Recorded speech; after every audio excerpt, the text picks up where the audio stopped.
আজকে এইদিকে আমি কখনো যদিও না আসি, ছোট্ট বাচ্চা দেখে এই তাহির হুজুর জায়গা, এই ছোট বাচ্চা যেহেতু আমার চিন্না ফেলাইছে, তাহলে হায়াতে বেঁচে থাকলে তাহির হুজুরের লাইফটা আরো স্ট্রং, ঠিক না? এমন কত লোক সামনে দা যা বাচ্চা কাচ্চা চিনে না, যারা কখনো দেখে নাই বাচ্চা কাচ্চারাও আমাকে চিনে। তো সুতরাং তাদের জন্য আমার অনেক দোয়া। তবে আমার স্বভাবগত জায়গা থেকে আপনারা জানেন আমি হক কথা বলতে কাউকে পরোয়া করে কথা বলি না। আমার ভাইয়েরা, কি বলছিলাম, আগুন লাগছে কিনা? এই বয়সের ছেলের গায়ে যদি আগুন লাগে, এখন কি প্রেমের আগুনের কোনো বয়স আছে? কথা কেন, বয়স আছে? ভাইয়েরা আমার, আমরা দেশকে ভালোবাসি, বাসি কিনা? দেশকে ভালোবাসবেন, দেশকে ভালোবাসবেন। মারহাবাগন আমার ভাইয়েরা, আপনারা যারা দেশকে ভালোবাসেন, এই দেশকে ভালোবাসা ইমানের অঙ্গ। কথা বলেন ঠিক কিনা বলেন? যেহেতু আমার দেশটারে বিভিন্নভাবে চিনে বিশ্ব, কথা কন ঠিক কিনা? এই বাংলাদেশ একমাত্র দেশ যে দেশটা নিজের স্বকীয়তায়, নিজের স্বকীয়তায়, নিজের সার্বভৌমত্বকে অন্যান্য রাষ্ট্রের সাথে মানে আমাদের সার্বভৌমত্বের বিসর্জন না দিয়ে এই দেশটাকে আলাদাভাবে প্রেজেন্টেশন করার স্বপ্ন সবাই দেখে। কথা বলেন ঠিক কিনা? এই জন্য আমরা নিজের পায়ে দাঁড়াইতে চাই, চাই কি চাই না? যতগুলো জমিন উর্বর পড়ে আছে, এই জমিনগুলো ফসল ফলাইলে আমরা কি আরো ভালো থাকতে পারি না? কথা পারি না?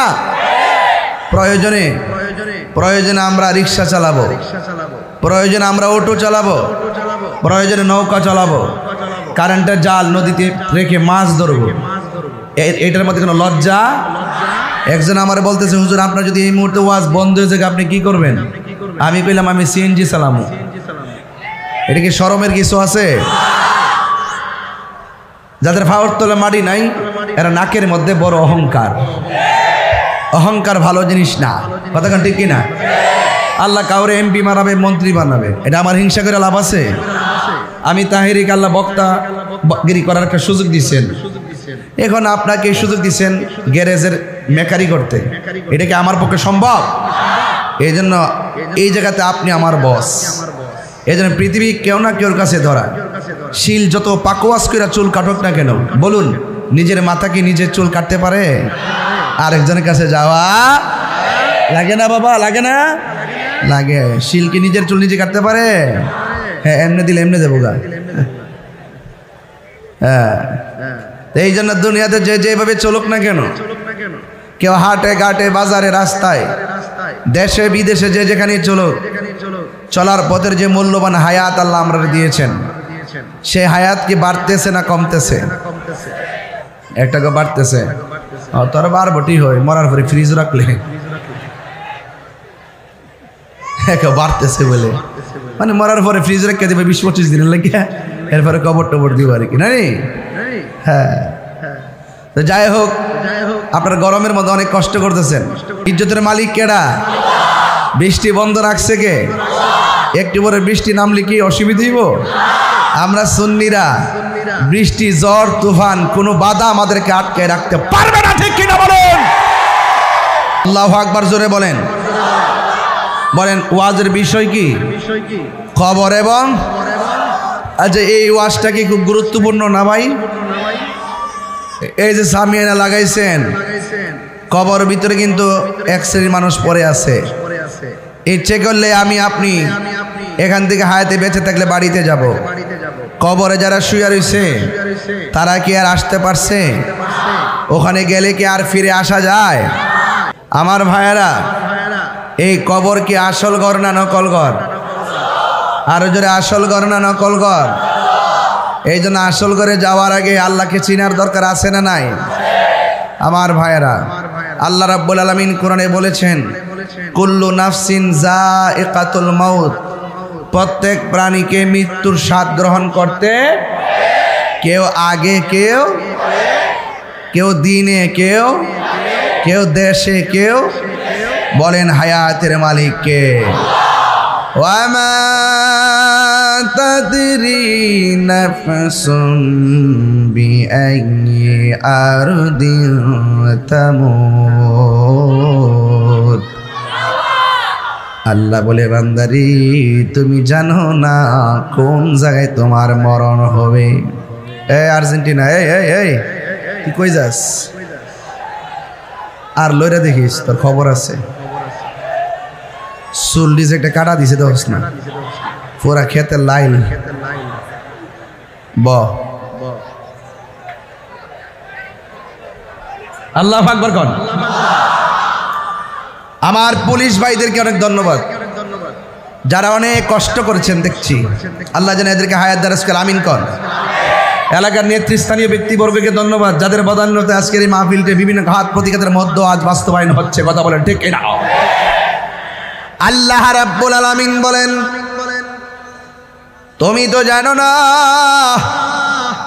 কোথায় তোমার মরণ হবে, তুমি তো জানো না কোথায় তোমার মরণ হবে।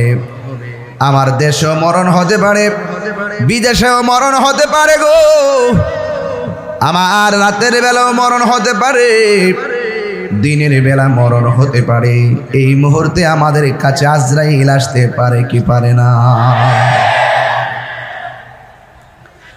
আল্লাহ রাব্বুল আলামিন বলেন বান্দারে এই মরণ বড় কঠিন।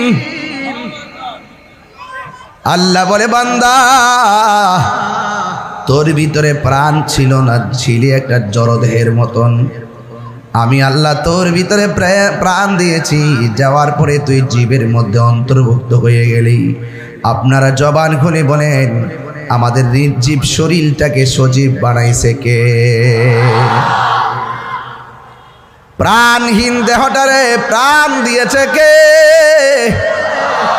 আল্লাহ রাব্বুল আলামিন বলেন কাইফা তাকফুরুনা বিল্লাহি ওয়া কুনতুম আমওয়াতান ফাআহইয়াকুম সুম্মা ইউমীতুকুম সুম্মা ইউহয়ীকুম সুম্মা ইলাইহি তুরজাউন। আল্লাহ রাব্বুল আলামিন বলে বান্দা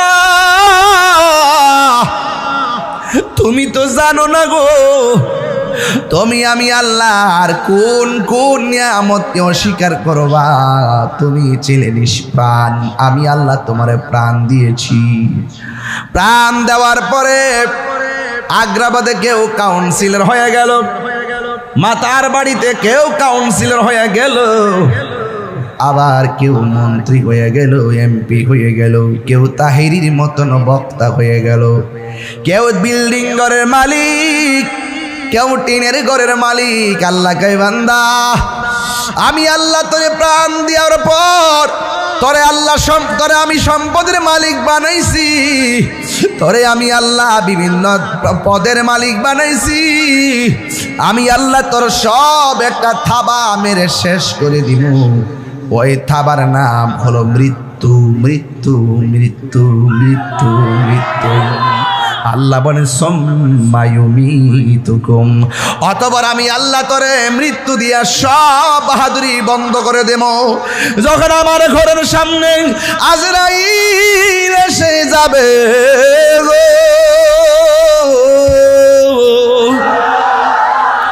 সেই দিন দুনিয়ার ব্যাংকের টাকা দিয়ে হায়াত রেনু করা যাবে না। দুনিয়ার সব মানুষ তোমার পাশে বসে থাকলে এই রুহটারে ধরে রাখতে পারবে না। ও ঠিক কি না? হায়াতের মালিক কে? আল্লাহ বলে আমি তোরে মৃত্যু দিব। মৃত্যু আমি আল্লাহ যখন তোরে মৃত্যু দিয়া দিব, তুই মনে করিস না তোর জীবন যাওয়ার পরে সব শেষ।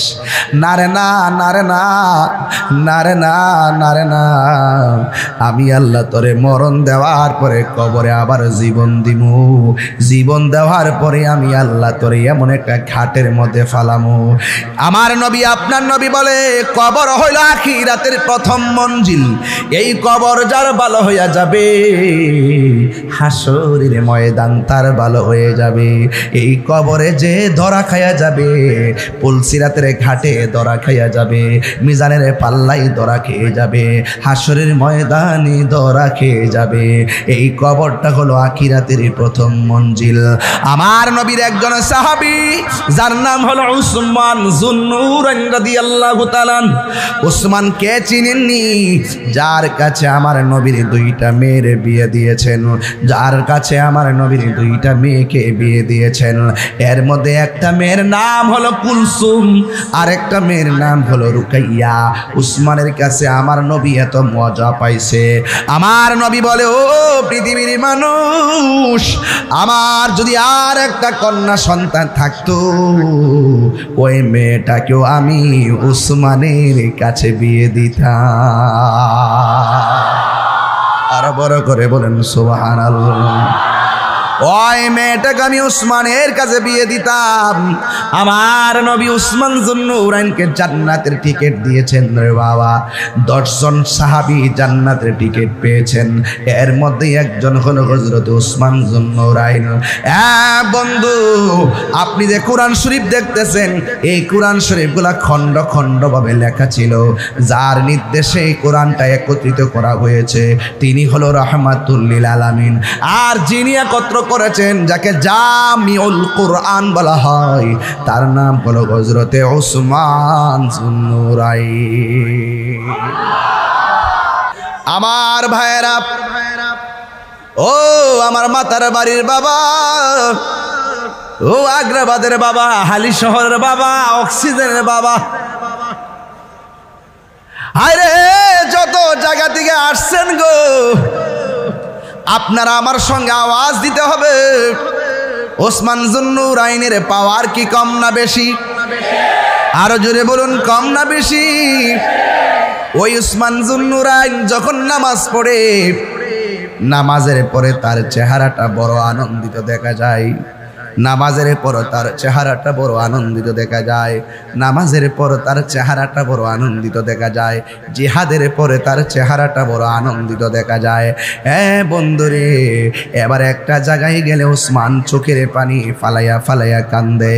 ওই জায়গার নাম হলো অন্ধকার কবর, অন্ধকার কবর, অন্ধকার কবর।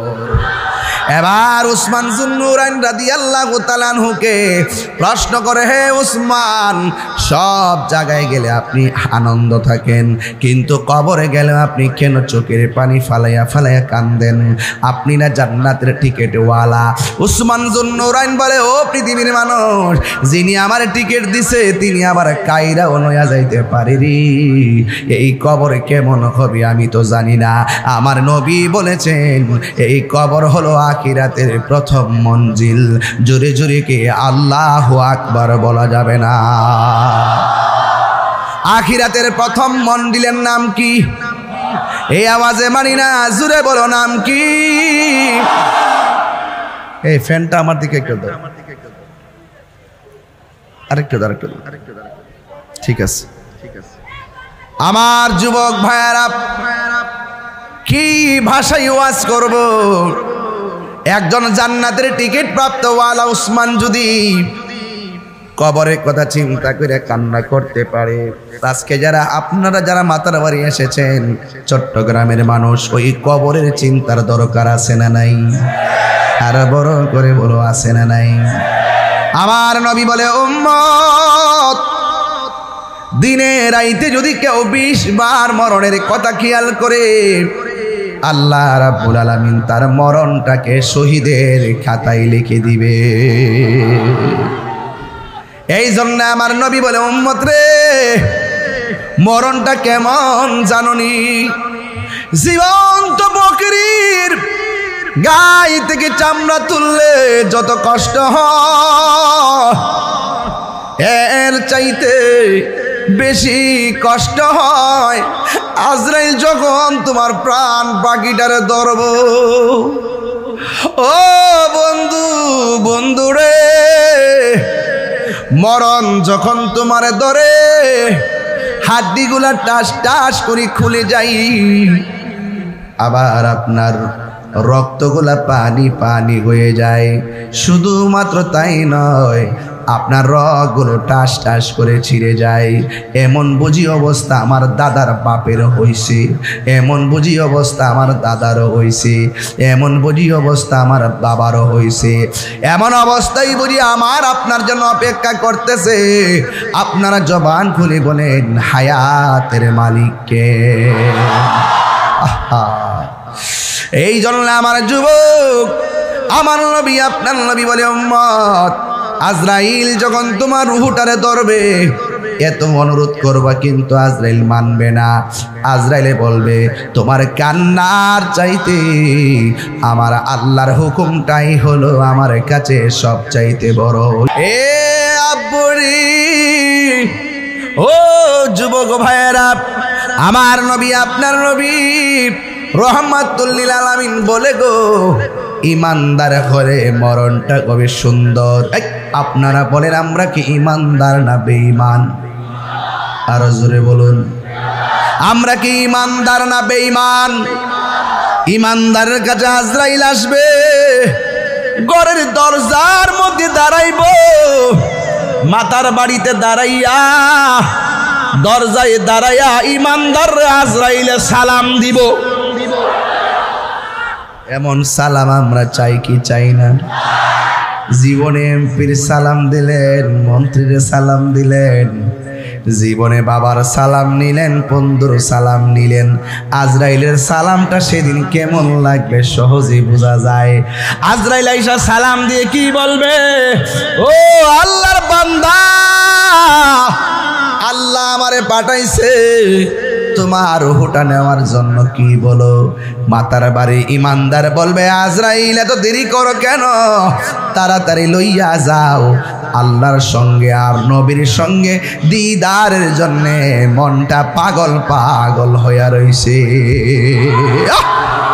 আল্লাহু আকবার। আল্লাহ বলে হে বান্দা আমি তোরে বানাইলাম। বানাইছে কেডা? আমরা বানাইছে কে? এখন মরণের ঘাটে গেলে তো বোঝা যাবে দিনটা কেমন যায়। ওই মরণের ঘাটে যাওয়ার আগে আমাদেরকে আল্লাহ চিনার দরকার আছে না নাই? ওই মরণের ঘাটে যাওয়ার আগে নবী চিনার দরকার আছে না নাই? যদি নবীর প্রেমে না মইজা দুনিয়ার প্রেমে যদি মরে যান তাইলে কবর বড় কঠিন হয়ে যাবে। এই জন্য আল্লাহ বলে বান্দারে আমি আল্লাহ তোরে মায়া কইরা বানাইছি, তোর চেহারাটাকে আমি আল্লাহ নিজের হাত দিয়া বানাইছি। এই চেহারাটার মধ্যে একটা মুখ লাগাইছি, এই মুখ দিয়ে তোরা আমি আল্লাহর জিকির করবি। আর এই মুখের মধ্যে একটা জিহ্বা দিয়েছি, এই জিহ্বা দিয়ে তোরা আমাকে ডাকবি। আর জিহ্বার মধ্যে কিছু থুতু দিয়েছি, যদি আমি শুকনা রাখতাম তোদের গলা শুকাইয়া মারা যাইতি।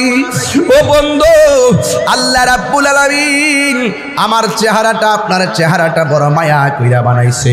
আমার বাম পাশে এক ভাই বসা, ডান পাশে আমার এক বাবা বসা। একজনের চেহারা আরেকজনের সঙ্গে মিলে না, একজনের নাক আরেকজনের নাকের সঙ্গে মিলে না, একজনের চোখ আরেকজনের চোখের সঙ্গে মিলে না, একজনের ঠোঁট আরেকজনের ঠোঁটের সঙ্গে মিলে না।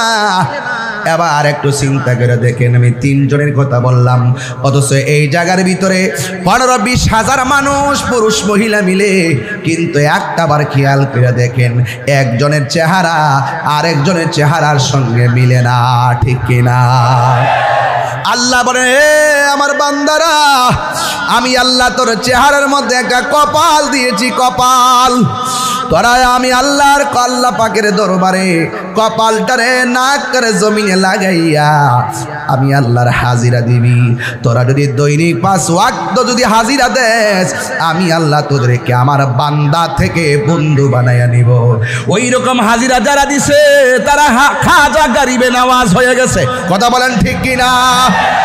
ওই রকম হাজিরা যারা দিছে গো, এরা গাউসুস সাকালাইন পীরানে পীর গাউসুস সাকালাইন কাইয়ুমে জামানি শেখ সৈয়দ মীর মুহিউদ্দিন আব্দুল কাদের জিলানী আল হাসানি ওয়াল হুসাইনি রাদিয়াল্লাহু তাআলা আনহু হয়ে গেছে। কথা বলেন ঠিক কিনা? আর ভাইরা, আমরা বান্দা থাকতে চাই না, আমরা আল্লাহর বন্ধু হতে চাই। বন্ধু হতে গেলে দুনিয়ার কাউকে খুশি করতে নয়, আমার রহমাতুল লিল আলামিনকে খুশি করতে হবে, নবীজিকে জানের চাইতে বেশি ভালোবাসতে হবে, সন্তানের চাইতে বেশি ভালোবাসতে হবে, মায়ের চাইতে বেশি ভালোবাসতে হবে, বাবার চাইতে বেশি ভালোবাসতে হবে, সকল মানুষের চাইতে আমার নবীকে ভালোবাসতে পারলেই তুমি হয়ে যাবে আল্লাহর ওয়ালি। কথা বলেন ঠিক কিনা? আরে বড় করে বলেন আল্লাহু আকবার। সেই নবীর প্রেম আমাদের আছে না নাই? নামাজ পড়বেন পড়ার মতো,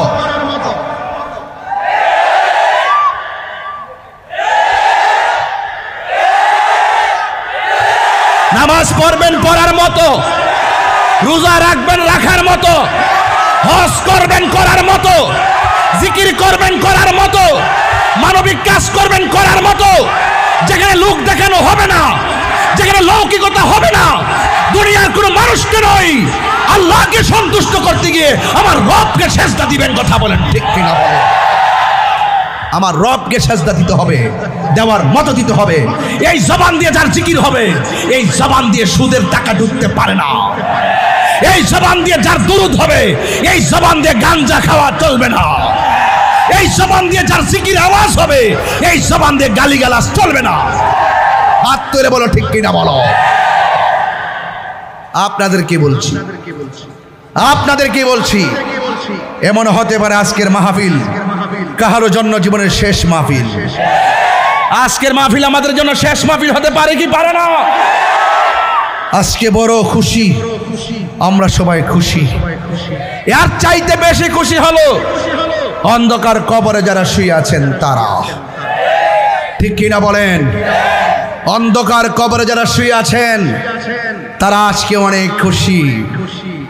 ইমানদার হওয়া সহজ, ইমানদার হওয়া সহজ।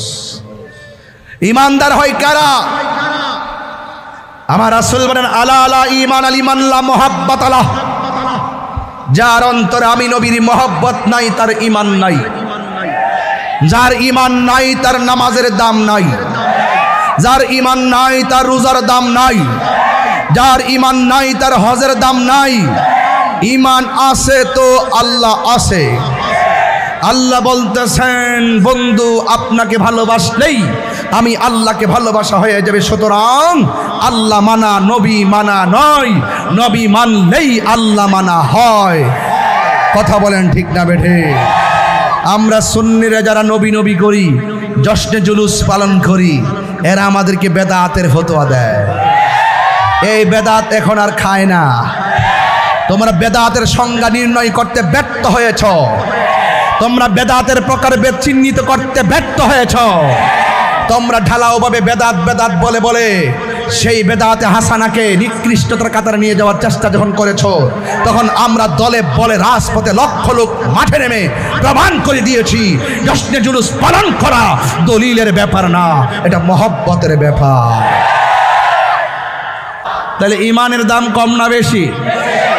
ইমানদারের সাথে কি মাটি খারাপ ব্যবহার করবে? এই বাবুরা করবে? আমার বাবারা এটা করবে? ইমানদারের সাথে কি মাটি খারাপ ব্যবহার করবে? ইমানদারের সাথে আজরাইলও খারাপ ব্যবহার করবে না। ইমানদারের সামনে, ইমানদারের সাথে কিয়ামতের আলামত যখন শুরু হবে, সেই ভয়াবহ তাণ্ডব ইমানদারকে গ্রাস করবে না। বুঝতে পেরেছেন? ইমানদারদের জান মালের জিম্মাদার আল্লাহ নিয়েছেন জান্নাতের বিনিময়ে। কিসের বিনিময়ে? জান্নাতের বিনিময়ে। এই জন্য রাসূল বলেন ইমানদারের সামনে এসে, আচ্ছা বাবারা আমি যেভাবে চিল্লাই আপনারা কি রাগ করেন? আবার যদি বলেন শব্দ দূষণ তাহলে একটু কমাই দিব, কারণ আমার বাড়ির থেকেও বইলা দেব আজ মাহফিল বেশি চিল্লাইয়েন না। এই চিল্লান যে কোন সময় গড়ে শুরু করেন আল্লাহ জানে। আমি বলছি আর এটা কি তা কো না কো, মাঠ হইলে হাজার হাজার লোক, গড় হইলে তুমি একলা। আমি কি একটা মানুষের উপরে গীতা জুলুম করতে পারি? হ্যাঁ ওই আসে মারা হাজার এখন। হ্যাঁ আরেকটা বাড়াইতাম, তুই আয়াস না, আয়া দেওয়াস না, গরম কথা কন কত কঠিন। আল্লাহ আকবার জোরে কন না। মানুষ ওয়াজটা বুঝি অত সহজ বুঝি বাবা ধারাবাহিকভাবে চালাই যাস্তা মাইক দেয় একটা মাইকিং করলে গলা বাস হয়ে জায়গা এটা আল্লাহর রহমত দিকে না ফারি কথা কোন ঠিক না বেটে আরো বড় করে ঠিক কিনা বলেন ইমানদারের সামনে আজরাইল আইসা সালাম দিবে সালাম দেওয়ার পরে কি করবে জানেননি ইমানদারের মাথার কাছে গিয়ে বসবে সুবহানাল্লাহ করে রে এখন মাথার পাশে যে তার স্ত্রী বসা আজরাইল দেখেনি দেখে আজরাইল বলে দেখে কি থাকো বাঙালি যে বাঙালি আজরাইল দেখলে বাইন্দা রাখলো যে এই বাঙালি জীবন বোঝান যেত না এমন আবেগী বাঙালি আমার জন্মের পর দেখছি হ্যাঁ আল্লাহ জানে এই বসো আমার যুবক ভাইরা ও বন্ধু ইমানদারের মাথার পাশে গিয়ে বসবে রে বাবা বৈশা কি করবে জানেননি বৈশা ইমানদারের মাথার চুলের মধ্যে আঙ্গুল গোলারে চিরুনি বানাইয়া সুবহানাল্লাহ কেন গেল ইমানদারের মাথার মধ্যে আজরাইলের আঙ্গুলগুলোকে চিরুনি বানাইয়া মাথার চুলের মধ্যে এমনি এইভাবে কি করবে জানেননি ইমানদারের চুলের মধ্যে আশ্রয়া দিবে নাই নাতি যখন ছোটবেলায় নানার মাথার চুলের মধ্যে ধরে নানার চোখে ঘুম ঘুম ভাব আসে কথা কোন ঠিক কিনা আজরাইল আইসা ইমানদারের মাথার চুলের মধ্যে চিরুনি দিয়ে আশ্রয় দিবে অথচ এই লোকটার ডান পাশে মা বসা বাম বসা বন্ধু বসা বান্ধব বসা আজরাইল যে কথা বলতেছে ঘরের মানুষের কোনো খবর আরো যারা খবর আজ থেকে 19 বছর আগে একটা গান গাইতাম মানুষকে আমি বলে গান গাই এই জন্য এখন এগুলা সাইরা দিছি এখন 19 বছর পর 19 বছর আগে যে গানটা গাইছি এখন আইসা এই বয়সে তারা গানের অর্থ বিছরা পাইছে আমার পাশে আমার মা আমার পাশে আমার বাবা বসা আছে রে আজরাইলে আমার মাথার চুলের মধ্যে আশ্রাইতেছে কেউ টের পায় না সবাই আমার মুখের মধ্যে পানি দেয় এই পানি আমার কণ্ঠের নিচে যায় না এত বড় ছিদ্র দিয়া পানি ঢুকে না এই দিকটা বাইরে যায় কেন আল্লাহ গো আমি তারা পানি পান করার রিজিকের দরজায় তালা মারছি যতই চেষ্টা করো কোনো লাভ হবে না জোরে জোরে কন্যা ঠিক কিনা রে বাবা আমার আল্লাহ তার রিজিকের দরজায় তালা মারছে বান্দারে 2 দিন যদি চাকরিতে না যায় বেতন কাইটা দেয় 1 মাসের মধ্যে 15 দিন চাকরিতে না গেলে বেতন কাইটা দেয় হাজিরা না দিলে অথচ আমার আল্লাহ 5 ওয়াক্ত নামাজের হাজিরা আমরা দিছে আমরা 1 দিন গেলাম না 2 দিন গেলাম না 3 দিন গেলাম না দুনিয়ার মালিক মালিকানা পাইয়া 15 দিন না গেলে বেতন কাইটা দেয় আর আমার আল্লাহর হাজিরা দিয়ে আমরা মাসের পর মাস দেই না আল্লাহ যদি ইচ্ছা করতো রে বাবা মাছের কাটা গলার মধ্যে লাগাইয়া আমাদের রিজিকের দরজায় তালা মারতে পারতো কি পারতো না ওই আজরাইল মাথার চুলের মধ্যে চিরুনি দিয়ে আসর দিব এবার বান্দার চোখের মধ্যে একটা ঘুম ঘুম ভাব আসবে এবার আজরাইলে কানের কাছে মুখটা লাগায় চুপি চুপি বলবে ও আল্লাহর বান্দা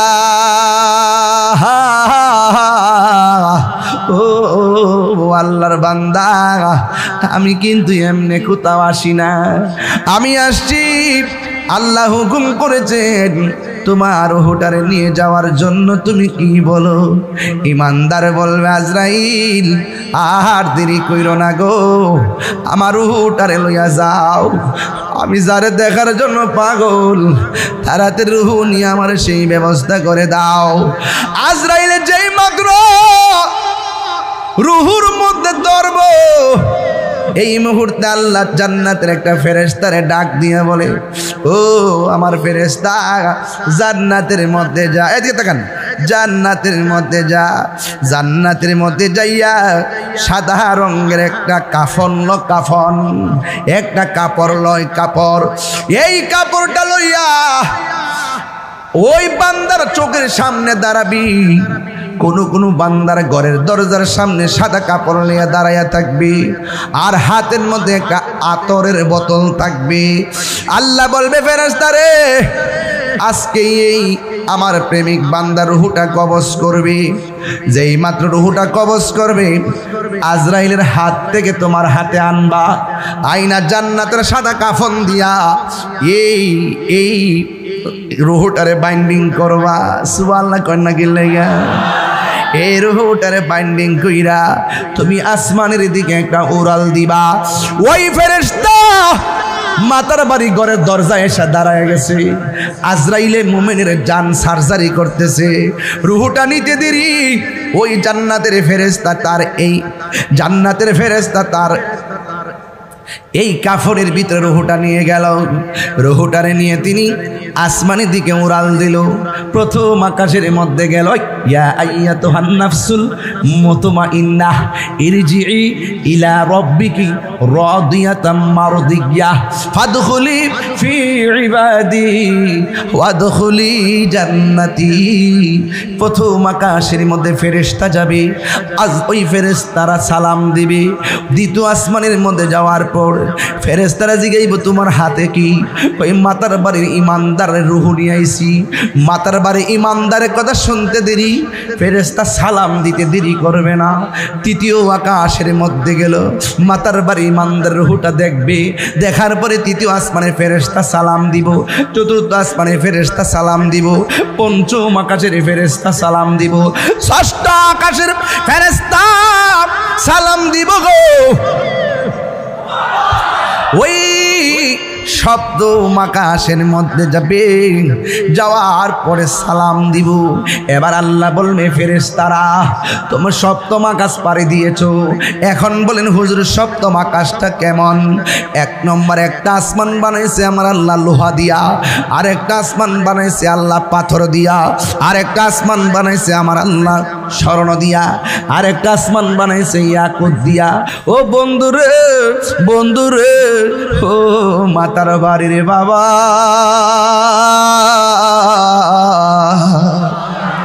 এবার সপ্তম আকাশে যখন আজরাইল ওই ফেরেশতা যাবে, আল্লাহ ডাক দিয়া বলবে, ফেরেশতারা রে আর সামনে যাইস না।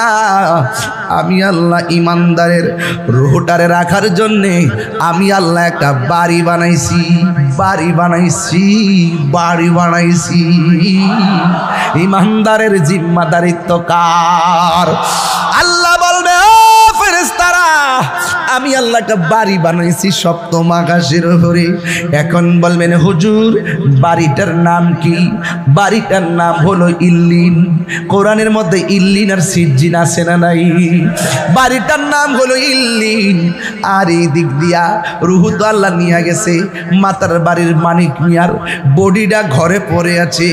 বাজার থেকে এক রঙের একটা কাপড় আনবে। বাজান কাপড়ের রংটাকে লাল না নীল? সাদা কাপড় আনবে রে বাবা। এই কাফনের কাপড় হবে সাদা। এই কাপড়ের মধ্যে কোনো পকেট আসেনি, এই কাপড়ের মধ্যে কোনো সেলাই আসেনি। আরে বাবা মানিক মিয়ারের রুহুডারে আল্লাহ ইল্লিনে লইয়া গেছে। মানিক মিয়ার বডিডারে বাইন্ডিং কইরা বিদায় দেওয়ার জন্যে বাজার থেকে নিয়ে আসছি কি জাননি? বাজার থেকে সাদা কাপড় নিয়ে আইছে। পুরুষের কাপড় হলো 3টা, মহিলার কাপড় হলো 5টা। পুরুষের কাপড় কেন 3টা, মহিলার কাপড় কেন 5টা? এই কথা দিয়ে কোনো মৌলবীরা কয় না।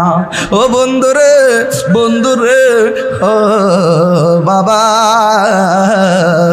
এবার ইমানদারের রুহটা নিয়ে গেল বডিটারে বাইন্ডিং করার জন্যে। কাফনের কাপড় চলে আসলো। আমরা এমন কপাল পোড়া, লাশের গোসল কেমনে দিব মুসলমান হইয়া শিখলাম না। আমরা এমন কপাল পোড়া, কাফনের কাপড়টা কেমনে কাটবো, নিজের জীবনের মাপ কত মাপ নিলাম, কিন্তু কাফনের কাপড়ের মাপ আর কাটিংটা শিখলাম না। আমরা কেমন কপাল পোড়া, নিজের বাপের জানাজাটা নিজে পড়াইতে পারি না।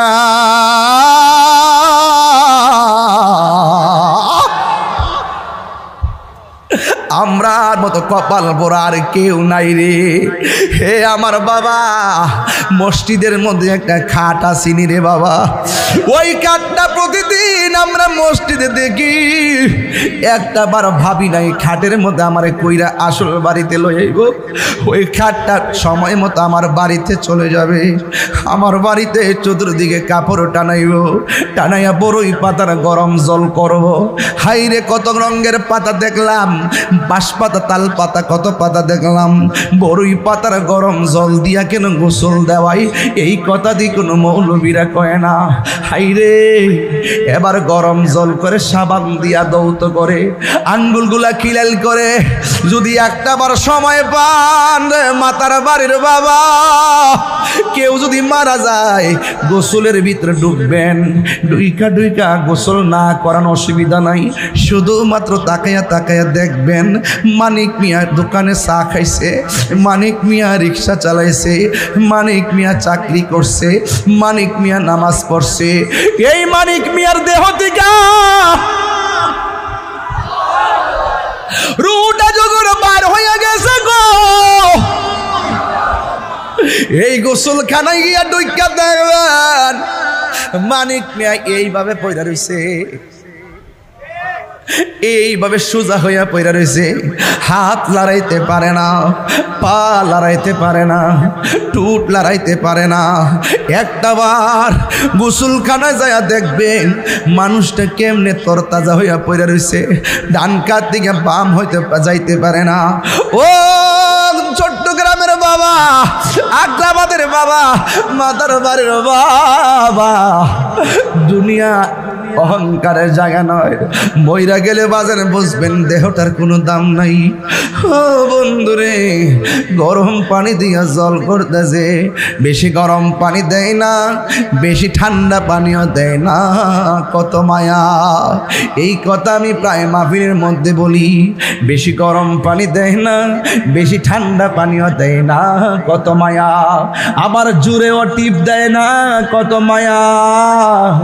আবার সুয়াতিকে বসাইয়া পেটের মধ্যে চাপ দিয়া পায়খানা বের হলে টিস্যু দিয়া পরিষ্কার করে, এমনি কাহারও পায়খানার মধ্যে কেউ ধরে না। ওই মুহূর্তে গোসল দেওয়ার সময় মলমূত্র যখন বের হয়, পেটের মধ্যে চাপ দিলে যখন পায়খানা বের হয় টিস্যু দিয়া পরিষ্কার করে দেয়, কত মায়া। মায়া রে মায়া, কত মায়া। এমনি আমরা কাদের মধ্যে বেশি ভার লই না, অথচ লাশটাকে নেওয়ার জন্যে কত মানুষ কাঁধে লইয়া তারে বিদায় দিতে হয়। কাদের মধ্যে অনেক ভার লাগে, কিছু মনে লই না, কত মায়া। মায়া রে মায়া। জানাজার মাঠের মধ্যে লইয়া, জানাজার মাঠের মধ্যে লইয়া, আল্লাহ মাঠের মধ্যে লইয়া একটা মানুষ লাশের পাশে দাঁড়ায়, দাঁড়ায় কয়, আমার ভাই আপনাদের সঙ্গে চলেছে, চলার পথে যদি বলবি আর তুমি কইরা থেকে আল্লাহর হস্তে মাফ করে দিবেন। লাশটা এক সেকেন্ড লড়তে পারে না। আমি প্রশ্ন রাখতে চাই যুবক, আমার লাশটার পাশে রাখা আরেকজনে ক্ষমা চাইব কেন? দুনিয়াতে থাকা অবস্থায় কি আমরা একজন আরেকজনের কাছে মাফ চাইতে পারি না?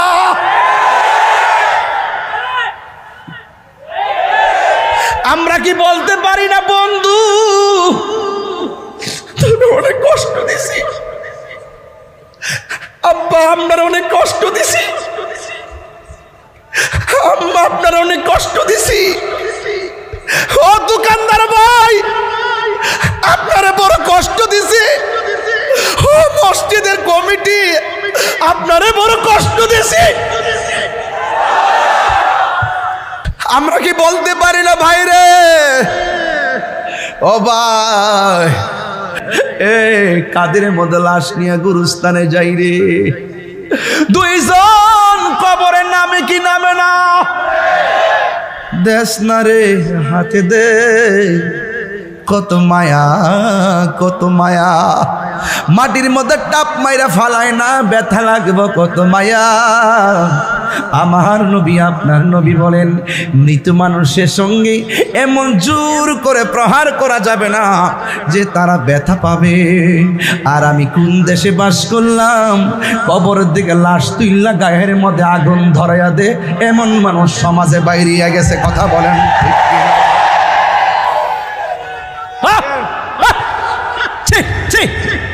ধিক্কার জানাই সেই ব্যবস্থাপনাকে। কথা বলেন ঠিক কিনা?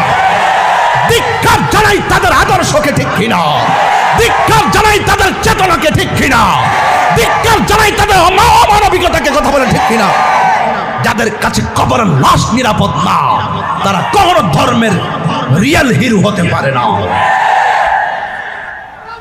কথা বলুন। মুসলমান ইতিহাসটারে কলঙ্কিত করে দিলি, শেষ করে দিলি। এই কলঙ্ক কখনো মুছবে না, এটা পরীক্ষার মধ্যে আসবে, এটা সারা জীবন অঙ্কিত হয়ে থাকবে। আবার বড় বড় আলাপ করো যে ভণ্ডামি করছে, ইমাম মেহাদি দাবি করছে, মাজার পূজা করছে, এই করছে সেই করছে। আরে বেটা, যখন দুনিয়াতে থাকা অবস্থায় করছে তখন দলি নাকি লেগে? মানুষ মারা গেলে তো তোর তোর অধিকার নাই, সেই বিচারে ফাইসালা তো আল্লাহ করবেন, ঠিক কিনা? মানলাম যে তার মাজার হচ্ছে, তুই যদি মানুষ হতি লাশ তুইলা নিয়ে প্রয়োজনে তোর ঘরের ভিতরে কবর দিতি, তারপরে মনটাতে বুঝ দিতাম একটা লাশের আগুন ধরাইয়া আবার গায়ের মধ্যে, হ্যাঁ হিন্দুল্লাহ হিন্দু পুরাইতে পারে, হিন্দু লাশটা পর্যন্ত মুসলমান আগুন দিতে পারে না। এটা আমার ইসলাম এলাও করে না, এটা আমার ইসলাম কি করে না, এলাও করে না। আর একটা হিন্দু মেয়ে মুসলমান হয়েছে আমার কাছে, একটা মেয়ে মুসলমান হয়েছে আমার হাতে। এই পর্যন্ত প্রায় 17 জন লোককে আমি মুসলমান বানিয়েছি। আপনারা কি বিভিন্ন মাহফিলে পান নাই? ভিডিও ফুটেজগুলো দেখেন না আপনারা? মেয়েটাকে জিজ্ঞাসা করেছিলাম, তুমি বলো কেন তুমি মুসলমান ধর্ম গ্রহণ করেছো? মেয়েটা বলতে বাধ্য হয়েছে, আমার মা ছিল অত্যন্ত নম্র ভদ্র পর্দাশীল। আমার মা যখন মারা গেল তখন আমার মা লাশটাকে পুরাইতে নিয়েছিল। যেই মার দেহ কেউ দেখে নাই, তখন তাকে পুরানোর সাথে সাথে গায়ের কাপড়গুলো পুড়ে যায়, তার শরীরটা উলঙ্গ হয়ে যায়। আমি মেয়ে হিসাবে বড় লজ্জা পেয়েছি। আমার বাবাকে কখনো কেউ প্রহার করতে দেখি নাই। আমার বাবার লাশটা যখন পুরানো হয়েছে, পাগুলো বাঁকা করে দিয়ে লাঠি দিয়ে বাইরানো শুরু করেছে, তখন আমি রাতের বেলা একটু চিন্তা করলাম, একদিন তো হয়তো আমাকে ওইভাবে পড়বে, আমিও একদিন উলঙ্গ হয়ে যাব, আমার দেহ সবাই দেখবে, এভাবে আমাকে আঘাত করবে না। ঠিক আছে, একটু চিন্তা করলাম, হঠাৎ করে ভাবলাম মুসলমান মারা গেলে কত সুন্দর করে গোসল দেয়, কত সুন্দর করে কাফন দেয়, কবরে নামানোর সময় কত মায়া। এই শেষ বিদায়ের চিত্রটা আমাকে ইসলাম ধর্মের প্রতি দুর্বল করে ফেলেছে। খবর নিয়ে দেখেন, খবর নিয়ে দেখেন, এমন কোনো দিন নাই রাত নাই আমরা কি কাউকে জোর করি? জোর করে ধর্মান্তরিত করা কি জায়েজ আছে? লা ইকরাহা ফিদ্দীন, ধর্মের মধ্যে কোনো জোর জবরদস্তি। আপনার কাজ হলো আপনার আদর্শের কথা প্রেজেন্টেশন করা। দেখবেন কেউ যদি আপনার প্রেজেন্টেশনটা গ্রহণ করে, আলহামদুলিল্লাহ। কথা বলেন ঠিক কিনা বলেন? এই জন্য আমার যুবক, আমি বলছিলাম 2 জন কবরে নামে কি নামে না? এই এলাকায় কি গুরুস্থান আছে? যারা গেছে তারা কি আর ফিরে আইছে? কেউ আসে নাই, কেউ আসে নাই, কেউ আসবে না। ও আপনার যারা যারা বসছেন বন্ধু বান্ধব মিলাই মিলাই বসছেন না? আপনার খুব বন্ধু আজকে মইরা দেখেন জানাজার মাঠ থেকে দৌড় মারে, কয় ক্রিকেট খেলা আছে বন্ধু। 5000 ফ্রেন্ড দেখেন না মোবাইলে, একটা লেখা দিয়া দেখেন মাত্র 20টা কমেন্টস। কথা বলেন ঠিক কিনা? বন্ধু কবরে যাবে না, মাটি দিল, সব দিল। মনে আসেনি রুহুডার কথা? কথা কেন মনে আসেনি? আমি না মানিক মিয়া রুহু ইল্লিনের কেলাম, মানিক মেয়ের বডিটারে কাফন দিবার লাগিয়া মাতার বাড়ি থেকে কিনে আনলাম কাফনের কাপড়। সাদা না কালা? পকেট আসেনি? হ্যাঁ নাই। সেলি আসেনি? নেই। বান্ডিং করে লয়ে যেতেছি, কবরে ঢুকাই দিলাম, বাঁশগুলা বিছাই দিলাম, সাটিগুলা দিলাম। মিনহা খলাকনাকুম ওয়া ফিহা নুঈদুকুম ওয়া মিনহা নুখরিজুকুম তারাতান উখরা বলে বলে মাটি দিয়ে দিলাম। 40 কদম হেঁটে আসলাম। আস্তে আস্তে আল্লাহ কয়, এ ফেরেশতারা, আমার প্রেমিক তো পরীক্ষার হলে গেছে, ইল্লিন থেকে রুহুটা নিয়ে তার ভিতরে ঢুকাই দিও। আমার প্রেমিকের পরীক্ষা হবে, পরীক্ষা। জোরে না সুবহানাল্লাহ। রুহুটা যেই মাত্র ভিতরে দিয়া দিবে তখন ইমানদার এমনি চাই যাব, কে কই আইলাম। ইমানদারকে মাশাআল্লাহ, এতদিনে না আসল বাড়িতে আইলাম, এতদিনে না শান্তির বাড়িতে আইলাম। কই আসলাম রে? দুনিয়া সিজনুল মুমিনিন। দুনিয়াটা মুমিনের জন্য হলো জেলখানা। কথা কান ঠিক কিনা? কবরে যাওয়ার ইমানদার কি ভাব লইব? এমনি দুইজন ফেরেশতা ঢুকবে। সুবহানাল্লাহ কইতেন না? ঢুইকা বলবে, ভাই বসো, উঠায়া বসাবে। বলবে মার রব্বুকা, বলবে রব্বি আল্লাহ। ওয়া মা দীনুকা, তোমার দিন কি? বলবে দীনি আল ইসলাম। তোমার এই যে কবরে লোকটা বসে আছে, তিনি সম্পর্কে তোমরা কি বলতে? জোরে কন্যা সুবহানাল্লাহ কন্যা কেন? আচ্ছা বলেন তো, মাতার বাড়ির মানুষ জবানটা খুললে কোন কবরের ভিতরে কি আমার নবী সরাসরি আসবেন নাকি ছবি দেখাবে? আমার নবী সরাসরি আসার ক্ষমতা আছে না নাই? আর বলে কোন আলহামদুলিল্লাহ কোন? তাহলে কবরে যাবার পরে প্রশ্ন করবে কয়টা? এখানে আমার রবের প্রশ্ন আছে না নাই? এখন মাতার বাড়ির মানুষ জবানটা খুললে কোন আল্লাহ কি দুইজন না একজন? আঙ্গুল তুলে কোন? আমার মতো তোলেন। এই আঙ্গুলটা অনেক অনেক কিছুর জবাব হয়ে যাবে। আল্লাহ কয়জন? সেজদা পাওয়ার মালিককে। আল্লাহ ছাড়া কি কাহারো কাছে মাথা নত করা যাবে? আজকে যারা আমাদেরকে ওয়াজে বাধা দেয়, তারা প্রশাসন কি বোঝায় জানেন? কইতা মাজার পূজারি, তাহিরি মাজার পূজারি, তাহিরি ভণ্ড, এ আসতে পারবে না, হে গান গায়। তো আমি এখানে ক্লিয়ার করছি, প্রশাসনের গানে পৌঁছাই দিচ্ছি। আল্লাহ কয়জন? সেজদা পাওয়ার মালিককে। মাথা নত করবো কার কাছে? আমরা কি মাজার গিয়া সেজদা করি? মাজারওয়ালাকে আমরা কি আল্লাহ মনে করি? আমরা কি মাজারওয়ালার কাছে চাই? কার কাছে চাই? তাহলে আমরা মাজার পূজারি বলে কেন? এটা হলো একটা টেক, এটা হলো একটা অপপ্রচার, এটা হলো গুজব। কথা বলেন ঠিক কিনা বলেন? দেখছেন না গুজব তোলে? এদের বিভিন্ন ফলোয়ার আছে, এরা অনলাইনে অনেক শক্তিশালী। ওরা দেখবেন চোখের পলকে আপনাকে 10 নামাই দিছে। ওরা গোপনে গোপনে সব করবে, ফাঁকে আপনাকে চাঁদাবাজ বানাই দিবে। ওরা গোপনে গোপনে সব করবে, আপনার গোপনে গোপনে আপনাকে দুর্নীতিবাজ বানাই দিবে। ওরা গোপনে গোপনে সব করবে, যত ভণ্ডামি আছে সব তারা করবে। তলা তলে আপনাকে ভণ্ড বানাই দিবে। এদের ফলোয়ার অনেক। এই জন্য আমার যুবক ভাইরা, তোমরা অনলাইনের জবাব অনলাইনে দিতে হবে, মুখের জবাব মুখে দিতে হবে, লাঠির জবাব লাঠিতেই দিতে হবে। কথা বলা ঠিক না? আমি কিন্তু কাউকে ছাড় দিব না। আমি এত ফ্রেশ কথা বলতেছি, এরপর আমাকে ট্যাগ লাগায়। আমি কি কোনো সময় ছায়া শিবির গান গাইছি? হিন্দি গান গাইছি? ব্যান্ডের গান গাইছি? আধুনিক গান গাইছি? আমি নবী শান গাইছি। শানের সামার তালে তালে জিকির করছি। সামা গাওয়া জায়েজ, জিকির করা জায়েজ, দুরূদ পড়া জায়েজ, নবী শান গাওয়া জায়েজ। আতিউল্লাহ ওয়া আতিউর রাসূল ওয়া উলিল আমরি মিনকুম। আল্লাহর আনুগত্য, নবীর অনুসরণ, আউলিয়া কেরামের অনুকরণ, এই তিনটার কথা তো আল্লাহই কোরআনে বলেছেন। কথা বলেন ঠিক না বেঠে? ভাত খাস, ভাত খাস, ভাতের লোকে সানম খাস না, তরকারি খাস না? আমি ভাত খেয়ে নি, তারপরে কথা বলবো। কি রে পানি খাস না? সব কথা কি বলতে হয়? সব কথা বলতে হয়? কবরে কি নবী না ছবি? ছবি। খারো খারো খারো,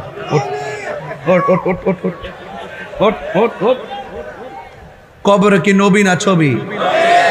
হ্যাঁ, তোমার কোকিল গায় কবরে কি নবী না ছবি? নবী। বাহ, পাস করছে। ও, এটা চট্টগ্রামের মানুষ তো, এগুলো আশিকে রাসূল। কথা কন ঠিক কিনা? আল্লাহু আকবার জোরে কন। বাবা জান, আমি যে একটু ডানে বামে যাই, আপনারা কি রাগ করেন?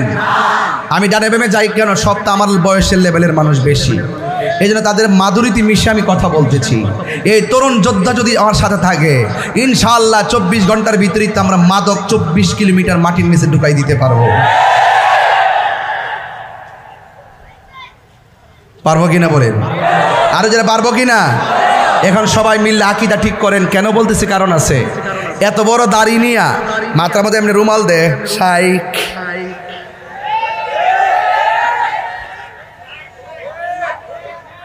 ইউটিউব মৌলবি, গুগল মুফতি, ফেসবুক মুফাসসির, আমরার মতন 12টার পরে 1টার পরে এমন হাজার লোক নিয়ে জীবনে আর ওয়াজ করার চান্স নাই। শুনলে না করতো, এটা কি ভাবলি খায়, এটা ইউটিউবের ব্যবসা করে, উল্টা পাল্টা একটা ফতুয়া দে, এটা যত ভিউয়ার্স হইব হ্যাঁ একটা ব্যবসা ইনকাম করতে পারবো। এটা হলো একটা ইনকাম করার ধান্দা আর কি, বুঝেন না ব্যাপারটা। যে একটা উল্টা পাল্টা একটা ফতুয়া দিয়ে দিলাম, এটা বাইরে লয়ে গেলো, ভিউয়ার্স হইলে ফাঁকে আমার ডলার ঢুকতে পারলো। এই জন্য আমি বলি এই মৌলবীরা ডলার খায়া কালার ফাল্টায়, কথা কারণ ঠিক কিনা। ইদানিং একটা জিনিস খেয়াল করছেন না আপনারা, আমাদের অনেক হুজুর আর দোয়ার ভাষাই পাল্টাই গেছে গে, টেহা দিলে দোয়ার ভাষা পাল্টাই জায়গা। আর অহন তো সুদের ওয়াজ করোই না মৌলবীরা, ওয়াজ করে ডরা ডরা ডরা, ওয়াজ করো না। সুদ যে হারাম এটা কি মোল্লার কথা না আল্লাহর কথা? তো তুমি ডরাও কিনলে গিয়া, তুমি ডরাও দু এইটা। আমরা যে কই এই দেশে একমাত্র পিওর শিওর একদম নিট এন্ড ক্লিন আহলুস সুন্নাত ওয়াল জামাত। এরা টাকার কাছে ঈমান বিক্রি করে না, ঠিক কিনা বলেন? কি মৌলবি? গুমটা মৌলবি, ইউটিউব মুফতি, গুগল মুফাসসির, ফেসবুক মুহাদ্দিস। উনি বলতেছে কবরে নবীর উপরে দরুদ ও সালাম পড়লে নবী শুনে না। এমনকি নবী রওজা মুবারকের পাশে যায়ও যদি পড়ে তারপরও শুনে না। এরপর কি বলে জানেন? কবরের ভিতরে নবী আসার কোনো ক্ষমতা নাই। এখন আপনারা মাতার বাড়ির মানুষ বলেন কবরে কি নবী না ছবি? এই বিশ্বাস আপনাদের আসেনি? কার কার আছে দুই হাত তুলে দেখেন না কেন? এই বিশ্বাস আমাদের আছে কিনা বলুন?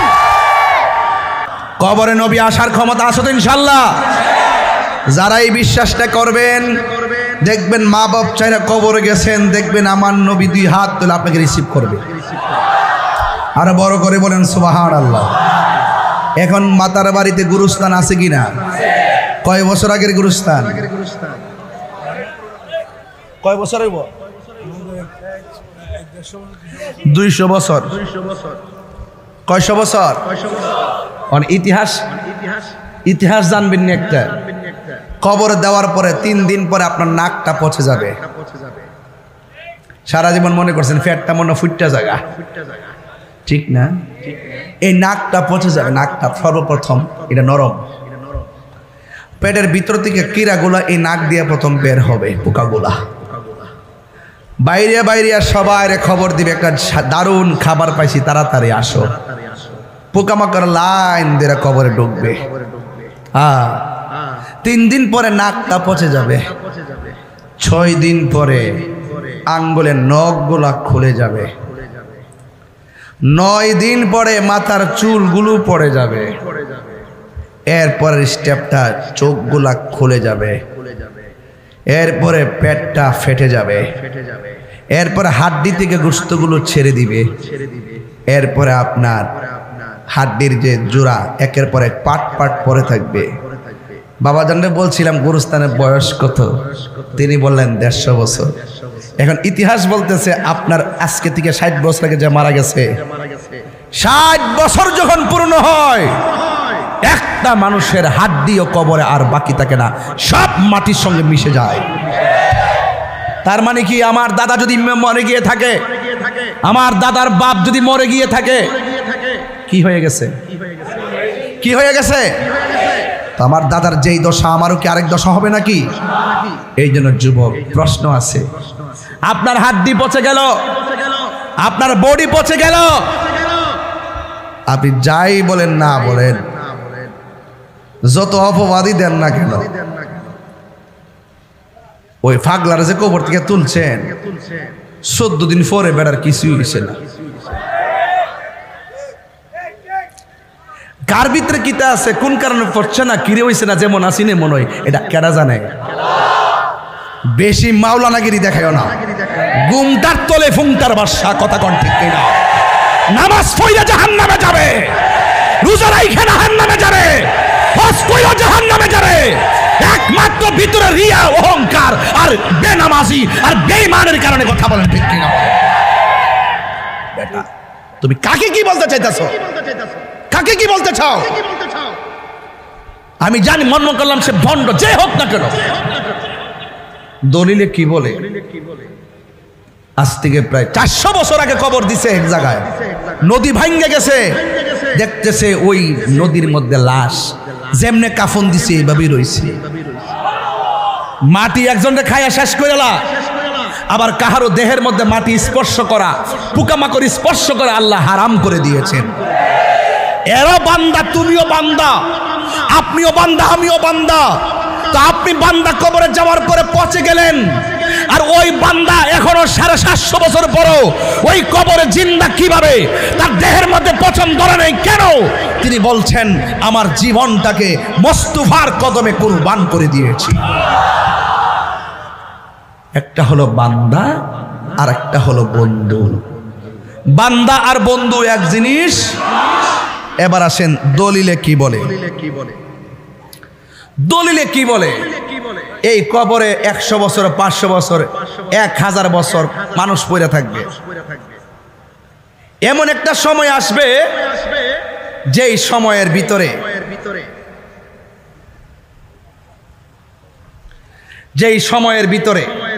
এই যে হাদিস শরীফের মধ্যে আসছে, হাদিস শরীফে এসেছে, হযরত সাহাল ইবনে সাদ রাদিয়াল্লাহু তাআলা থেকে বর্ণিত। তিনি বলতেছেন, ইউহশারুন নাসু ইয়াউমাল কিয়ামাতি আলা আরদিন।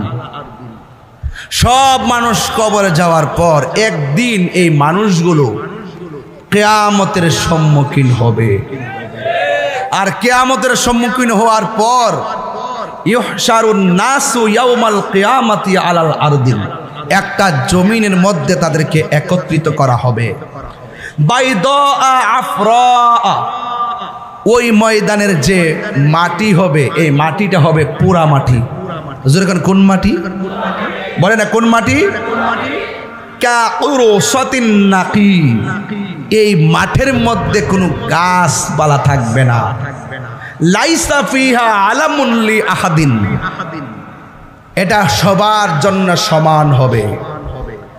আরেক হাদিসের মধ্যে বলছে, ইউহশারুন নাসু ইয়াউমাল কিয়ামাতি হুফাতান উরাতান, বলছে হাসরের মাঠে মানুষ যখন কবর থেকে একত্রিত হবে, সে থাকবে উলঙ্গ।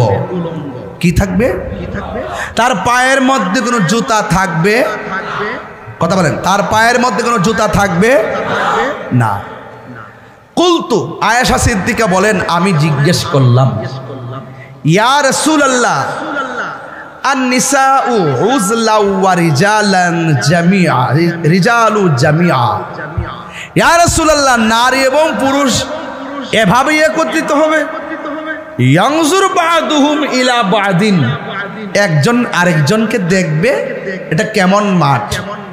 ইয়া আয়েশা, রাসূল বলেন, হে আয়েশা, আল আমরু আশাদ্দু মিন আয়ানজুরা বা'দুহুম ইলা বা'দিন।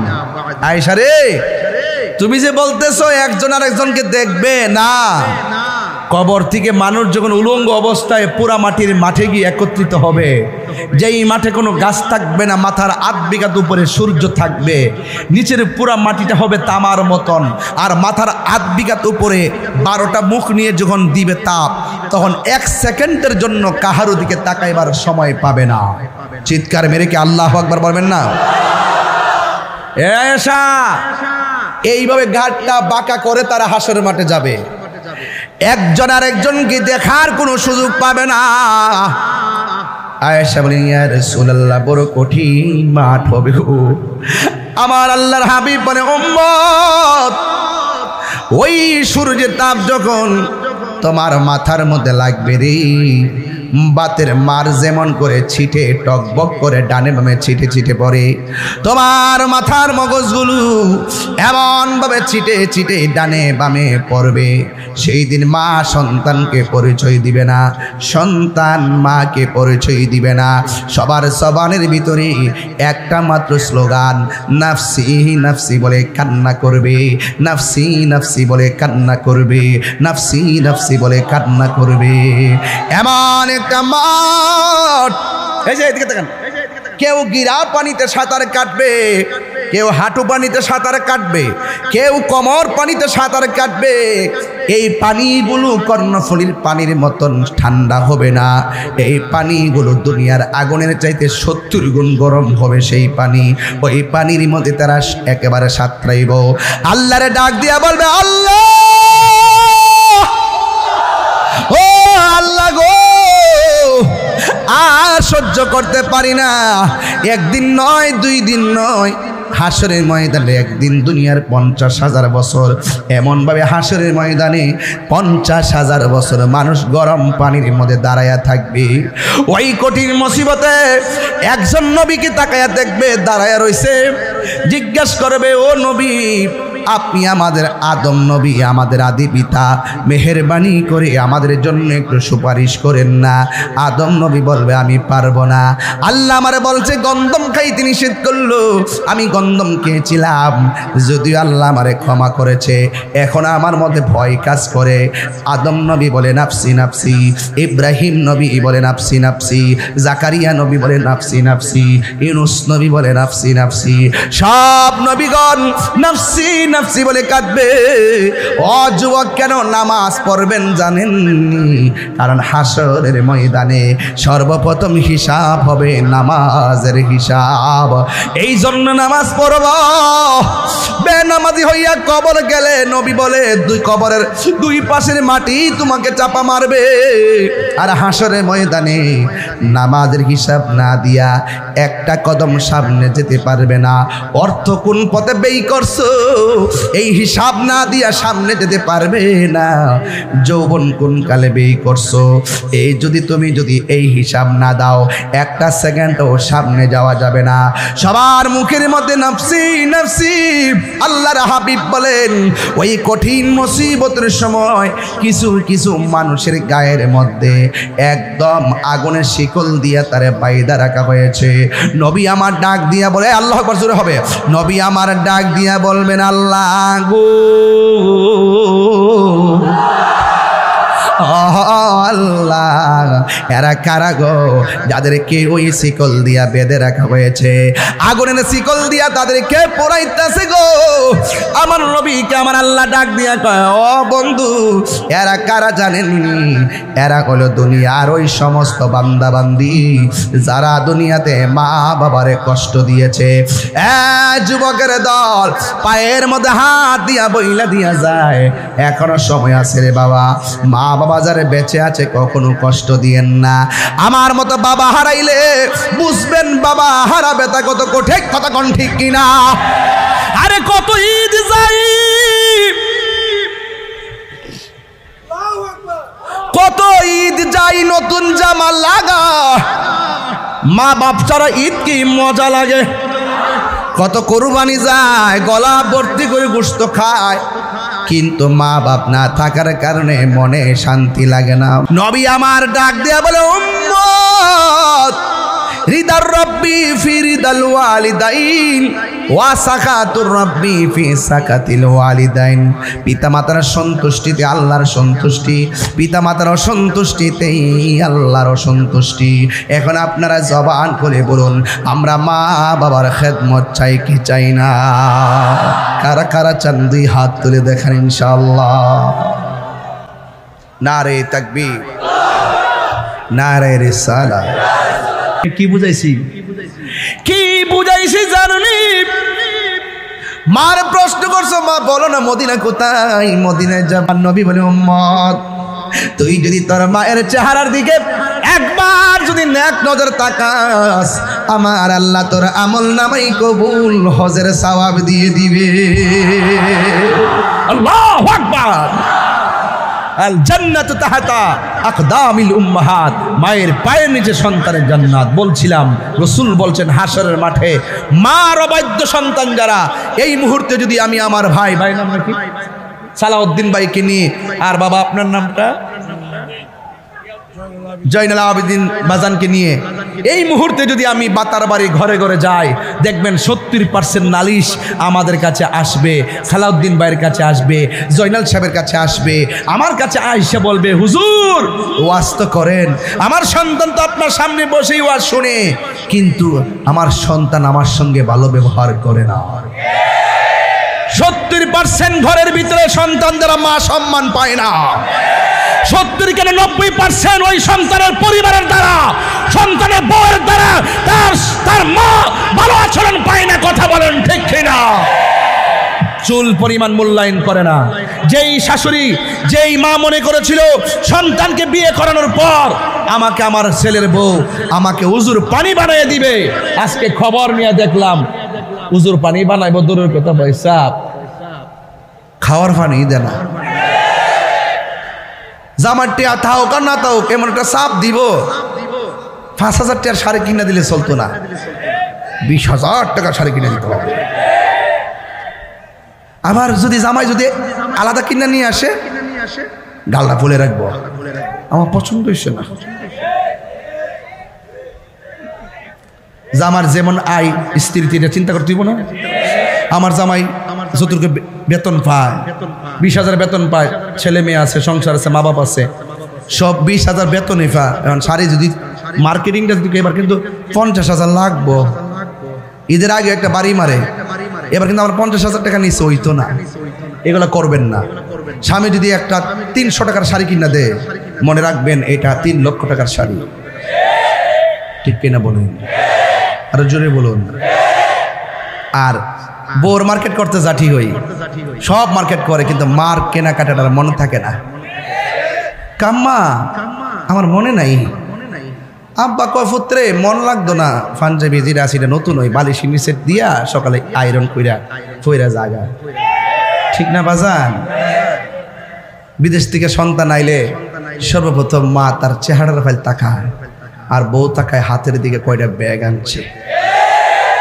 তুমি যদি তোমার শাশুড়িরে এই আঙ্গুল দেখায়া অর্ডার করো, একদিন এমন সময় আইব তোমার ছেলের বউ তোমার ফায়ের আঙ্গুল দেখায়া ইশারা করবে, খেতেরিডা খেতেই ভাঙ্গে, কামা তাদিনু তু দানে, যেমন কর্ম তাইলে আজকের ওয়াজ পরিষ্কার। মা বাবার মনে কষ্ট দিলে শাস্তি আছে না নাই? আরেকটা ওয়াজ করতে হইব, মনে গেছে গা একটু সময়টা বাড়তেছে, কষ্ট হইতেছে আপনারা। আর গাজীপুর জামনে চিন্তা করে লাভ না, আল্লাহ নিব বাদ দে। এই লোক কি নিউ মার্কেট গেলে কেমন লাগলো ওই জায়গাটা হারাইলে? এটা দেখছিলাম এবার, খুব সুন্দর লাগছে আমার কাছে, যে এবার দাঁড়াইছি সুন্দর লাগে। এই জায়গাতে সুন্নিয়তের একটা প্রোগ্রাম দরকার, যে কোনো একটা প্রতিবাদ সভা হবে এখানে ইনশাল্লাহ। দেশের সার্বভৌমত্ব রক্ষায় আর ধর্মের সুরক্ষায় একদিন প্রতিবাদের আওয়াজ হবে। ঠিক কিনা বলেন? সবাই প্রস্তুত থাকো। ঠিক কিনা বলেন? রাজি আসি না নাই? ইনশাআল্লাহ। ওয়াজও যেভাবে আসেন, প্রতিবাদে তো যান না। এই যে প্রেস ক্লাবে ওই দিন হইলে আমার বিরুদ্ধে প্রতিবাদ, আমার নামে মিথ্যা মামলা করছে, এত ফেসবুকে লেখালেখি করলো, প্রতিবাদের মধ্যে আপনারা কেউ যান নাই। এটা গেছেন কম। এই লোকগুলো গেলে ওই দিন আমার মামলা প্রত্যাহার করতে বাধ্য হইতো, কিন্তু আপনারা যান না, আপনারা আন্দোলনমুখী না, আপনারা রাজপথমুখী না। আগে যা হইছে, এখন কি আহলুস সুন্নাত ওয়াল জামাতকে 2 না 1? আমার তো একটা দায়িত্ব দিছে না? এবার কি আমরা ভাগ থাকবো? এবার চিন্তা করছি আমরা যে দিকটা যাবো একদিকে যাবো, এবার আমরা ভাগ হইতাম না। কথা কন ঠিক না বেটে? যে দিকে যাবো একদিকে যাবো। রাজি আছেন কিনা বলেন? দিন শেষে সুন্নিয়তে আমরা আপন। কথা বলেন ঠিক কিনা? আল্লাহ আমাদের সকলকে বোঝার তৌফিক দান করুক, আমিন কন।